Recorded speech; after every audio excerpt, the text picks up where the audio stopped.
29 members that had recall petitions put forth because they had boycotted the first 3 weeks of the Minnesota session have had their case completely thrown out, their recall completely thrown out by the Minnesota Supreme Court. So what happened in Minnesota is you had one district that had a Democrat representative had his election thrown out or whatever because of some residency issues, and a special election was called for that district. And the Democrats wanted a power sharing agreement between the Republicans because it was all but guaranteed that that district would swing to the Democrats and you would have a even 67-67 split for the House of Representatives in Minnesota.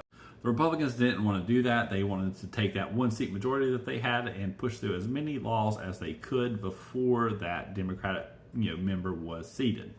So in order to stop that, the Minnesota lawmakers just did not show up to work for like 3 weeks. They just did not show up to work, and it was all of them because they wanted to make it where they didn't have a quorum. And because they didn't have a quorum, the House of Representatives could not function at all for those 3 weeks.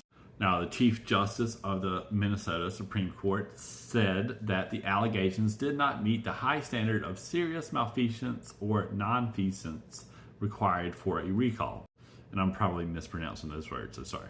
So in the Supreme Court's eyes, not showing up to work for 3 weeks is not grounds to have you recalled when you're intentionally not allowing the legislative process to continue. And that's where it ends. Now that the Republicans have basically been told that they can't have a quorum without the Democrats there, and that this new seat was seated, they actually did do the power sharing agreement that they wanted, that the Democrats wanted from the beginning. And one aspect I see what the Republicans were trying to do. On another aspect, we always knew you were only going to have a couple weeks time before you had to do this power sharing agreement anyway. So you should have just did the power sharing agreement from the beginning and avoided all of this drama. But yeah, not showing up for work, 3 weeks, doesn't matter as far as the Supreme Court is concerned. You can just do that as a Minnesota House of Representatives member now.